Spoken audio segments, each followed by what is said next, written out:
I stare at the envelope long after she's gone. The air feels heavier now, like the room itself knows something changed. Outside, rain begins tapping against the window, steady and cold. I sink to the floor, clutching the letter as if it might disappear. $7,000 a month. A number that feels like an execution. I whisper the words aloud, testing their cruelty in the air. No one answers. The apartment smells faintly of old books and coffee, the scent of ordinary life. But tonight, nothing feels ordinary anymore. My phone buzzes on the table. A message from Mrs. Lee in 2B. You look upset, dear. Come down for tea. Her kindness cuts through the noise in my chest. I wrap a blanket around my shoulders and head downstairs. Mrs. Lee waits in her doorway, a small woman with silver hair and warm eyes. She doesn't ask questions, just pours tea and hands me a cup. The steam curls between us, like a fragile thread of comfort. She came, didn't she? Mrs. Lee says quietly. I nod. She always comes when something bad is about to happen. I want to ask how she knows, but I don't. Some truths live in silence. We sit for a while, listening to the storm outside. Finally, I tell her everything. The rent. The meeting I wasn't invited to. The family decision made behind closed doors. Mrs. Lee listens without interrupting. When I finish, she sighs and sets her cup down. Your grandmother built this place for people, not profit. Her words strike something deep inside me. She trusted you, not them. Remember that. I look at the floor, ashamed of how small I feel. She left boxes in the storage room, Mrs. Lee continues. Old papers, records, maybe answers. The thought flickers like a spark in the dark. Answers. I thank her and return upstairs, the hallway lights flickering overhead. The rain has stopped, leaving a heavy stillness in the air. I find the key to the basement storage, the metal cold in my hand. The door creaks open to a smell of dust and time. Rows of boxes line the walls, marked in my grandmother's handwriting. Invoices. Letters. Property deeds. My fingers tremble as I open the first box. Inside, a note rests on top of the folders. The paper yellowed, the ink still graceful. If you're reading this, it means the day has come. My throat tightens. Trust the records. They will tell you what I could not. I lift the next folder and see my sister's name typed across legal forms. Transactions. Transfers. Dates that match the months after my grandmother's funeral. A pattern of betrayal hidden in plain sight. The clock upstairs chimes midnight. I close the folder, my pulse steadying. For the first time tonight, the fear begins to fade.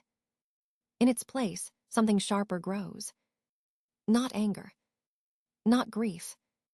Resolve. My sister thinks silence means surrender. But silence can also mean preparation. And I've been quiet long enough. Morning light slips through the blinds, pale and uncertain. The boxes from last night still cover the floor.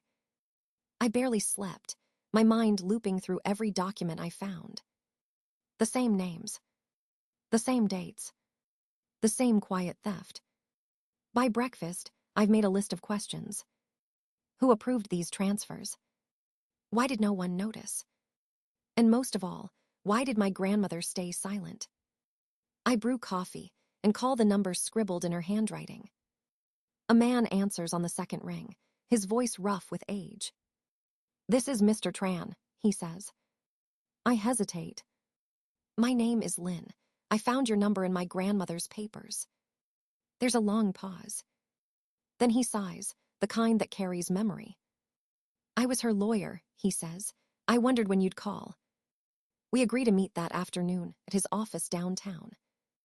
I arrive early, clutching the folder of documents like a shield.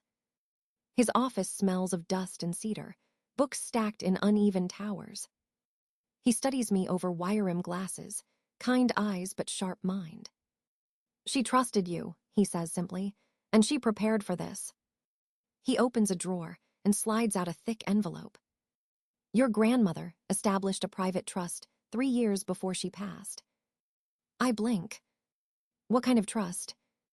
The kind that owns an Hoa residence, he replies. My breath catches. She put the property under a company called Min Tam Holdings. You're listed as the managing director and sole beneficiary. For a second, the room tilts. I grip the edge of his desk to steady myself. That means... He nods. It means the building has been yours all along. The words sink slowly, like stones through deep water. I think of the rent notice, my sister's smug smile, the way my parents refused to meet my eyes. She knew this would happen, I whisper. Mr. Tran's gaze softens. She saw the ambition in your sister long ago. But she also saw the patience in you. That's why she chose you. He pulls another document from the file. A deed, stamped and sealed, my name written clearly. It feels unreal, like stepping into a dream where truth finally appears. She told me one thing before she died, Mr. Tran continues. Power fades, integrity doesn't.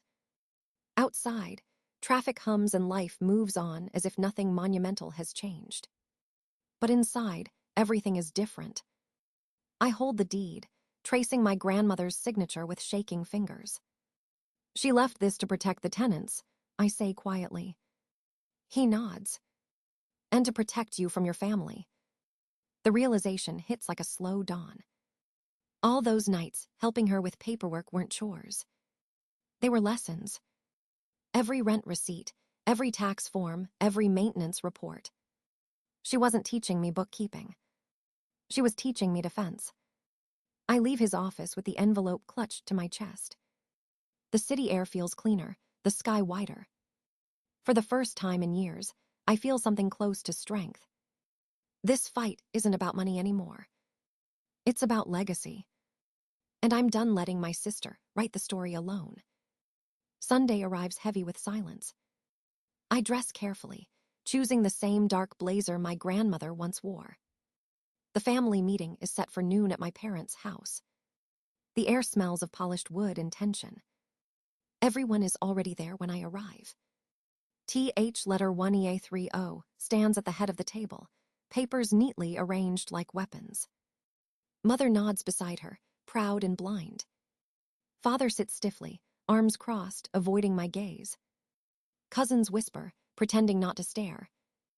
I take the empty seat at the far end. Let's begin, TH letter 1EA30 says, voice smooth as glass. She slides a document across the table.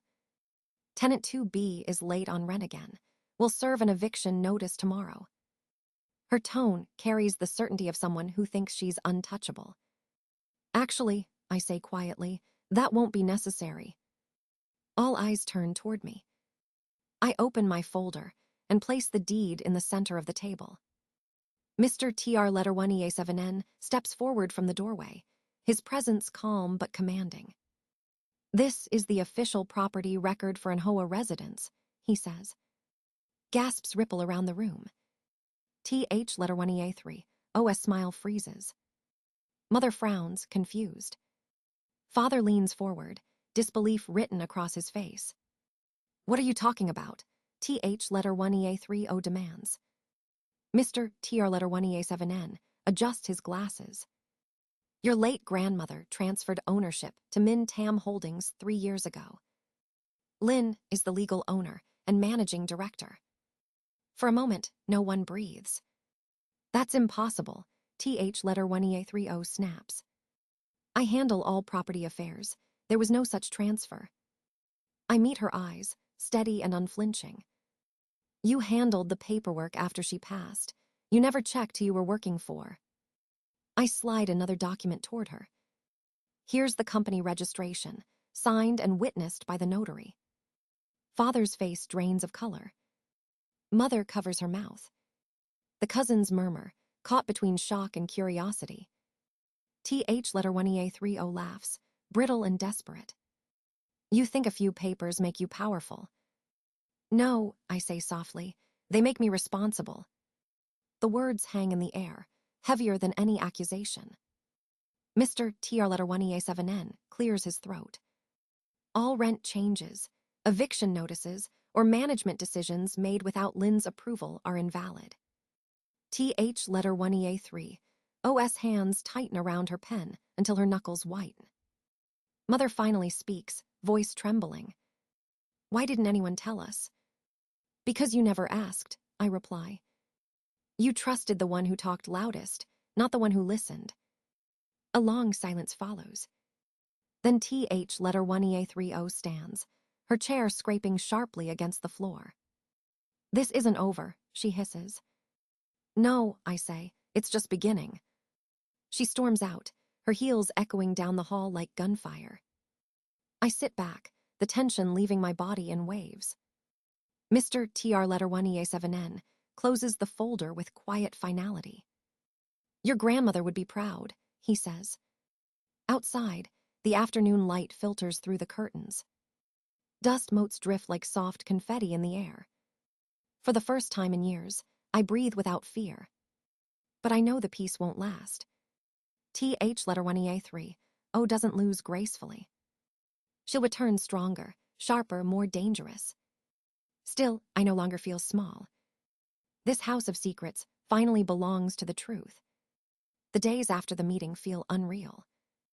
News travels fast in families like mine. By Monday morning, every cousin knows. By Tuesday, my parents stop answering my calls. Only silence fills the gap where love used to live. I spend my nights at the kitchen table, papers spread wide. Receipts, transfers, bank records, each one a wound. TH letter 1EA30 had been draining the maintenance fund for years.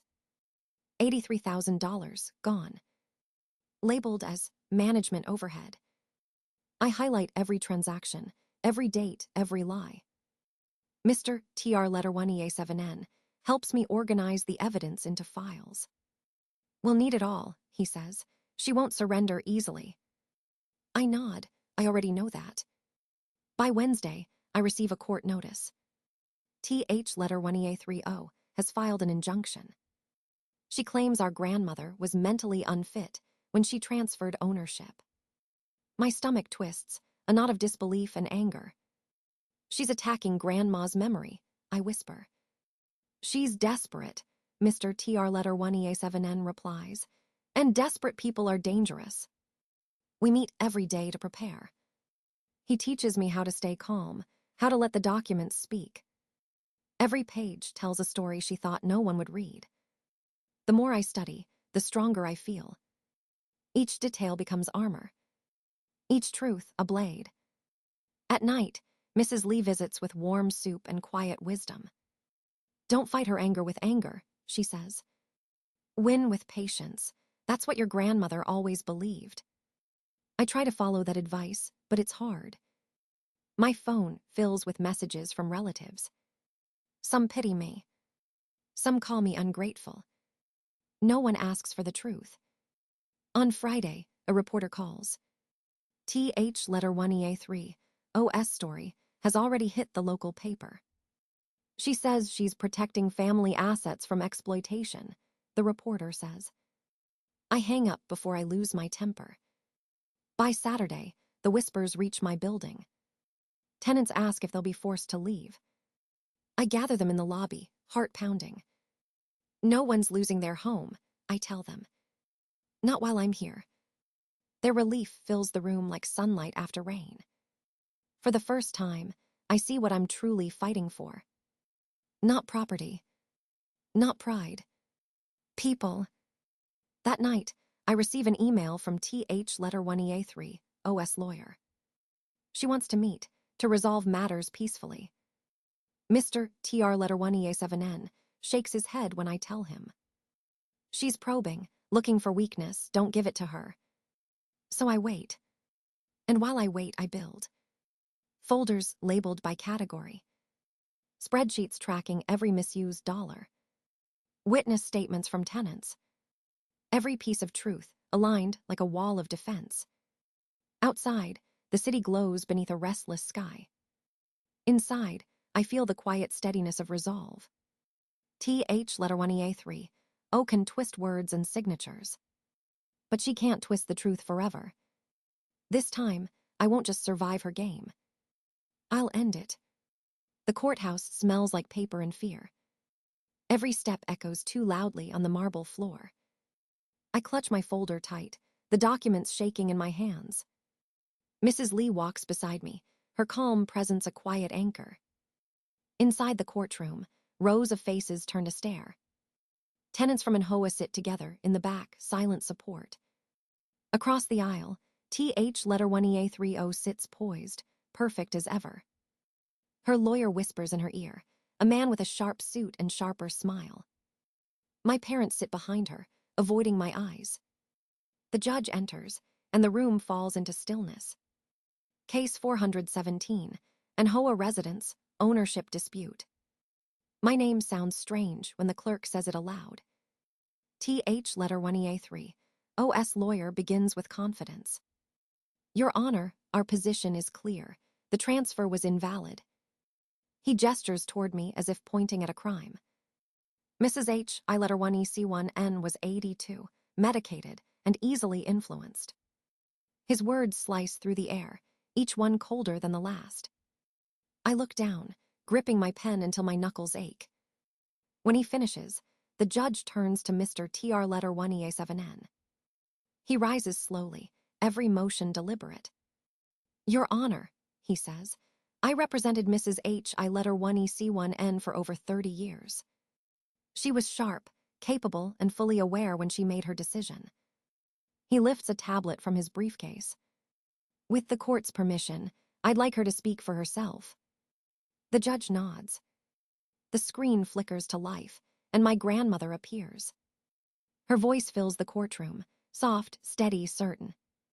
I letter 1EC1, and NGUY letter 1EC5N, transfer ownership to Min Tam Holdings.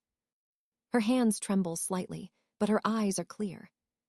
I trust Lynn to care for this building as I have. Gasps ripple through the room. Even my mother's tears fall silently. When the video ends, the silence feels sacred. Mr. TR letter 1EA7N continues, laying out documents like evidence in a war. Here are the medical evaluations, confirming full cognitive function. Here are the financial records, showing misused maintenance funds. He pauses, letting each word sink in. Over $80,000, diverted under TH letter 1EA3, OS supervision. Whispers spread through the room. TH letter 1EA30 stiffens, but keeps her composure. Mrs. Lee stands next, her small frame unwavering. I've lived there 40 years, she says. When Lynn took over, she fixed what TH letter 1EA30 ignored. Heat, water, safety. She gave us back our dignity. The judge nods, taking notes in silence. Then it's my turn. I rise, palms damp, heart unsteady. Your Honor, I begin, this isn't just a building. It's people, families, memories, my grandmother's promise. I'm not trying to win against my sister. I'm trying to honor her. My voice cracks, but I don't look away. When I finish, the judge leans back, thoughtful. She reviews the evidence for what feels like forever. Then she speaks. The court upholds the ownership transfer to Min Tam Holdings. Further, funds misappropriated under TH letter 1EA3 OS management must be repaid. The gavel strikes once, final and clear. The sound breaks the tension, like thunder before rain. Behind me, tenants begin to cry softly. Mrs. Lee squeezes my hand. She'd be proud, she whispers. TH letter 1EA3 doesn't speak. She just gathers her papers and walks out. Outside, sunlight floods the steps. For the first time in years, I breathe freely. The fight is over. But the rebuilding has just begun. 6 months pass like a long exhale after years of holding my breath. Anhoa Residence feels alive again. Fresh paint brightens the halls, and laughter fills the courtyard. The tenants walk lighter now, their smiles no longer guarded. The community room has a new sign above the door. HI letter 1EC1, NNGUY letter 1EC5, N Community Hall. I run my fingers over the letters, feeling the warmth of her name. Mrs. Lee arranges flowers on a wooden table, humming softly. Your grandmother would have loved this, she says. I nod, unable to speak for a moment. The memories rush back like sunlight through open windows. The day she taught me how to fix a leaky faucet. The night she told me that kindness outlasts wealth. A knock on the door pulls me back. It's Mr. Tran, holding a letter and his usual calm smile. The court denied her final appeal, he says simply. The words feel lighter than air. TH letter 1EA3, OS name, will never control this place again. She's left the city, taking her silence with her.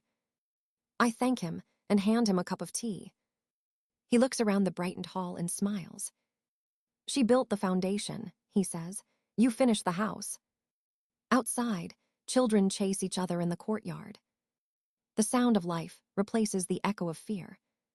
I've started a tenant fund, named Hearts at Home. It helps families facing eviction or hardship. Last month, we kept 3 seniors from losing their apartments. Today, a young mother moves into 3C with her little boy. When she sees the new curtains and fixed heater, she cries. I remember my own tears the night I thought I'd lose everything. And I understand completely. At sunset, I climb to the rooftop. The city stretches before me, endless and shimmering. This was where my grandmother used to watch the skyline. She said every light was a story, every window a heartbeat. I whisper a quiet thank you to the sky.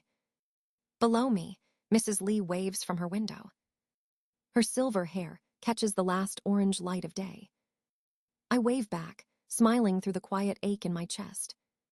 Later that week, my parents visit for the first time.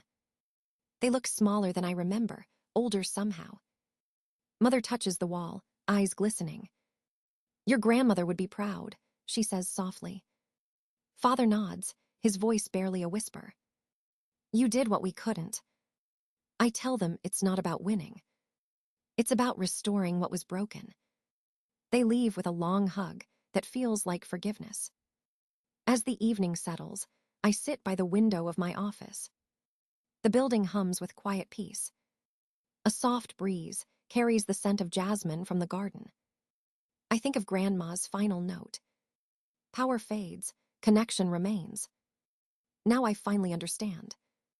This place isn't just a property. It's proof that compassion can rebuild anything.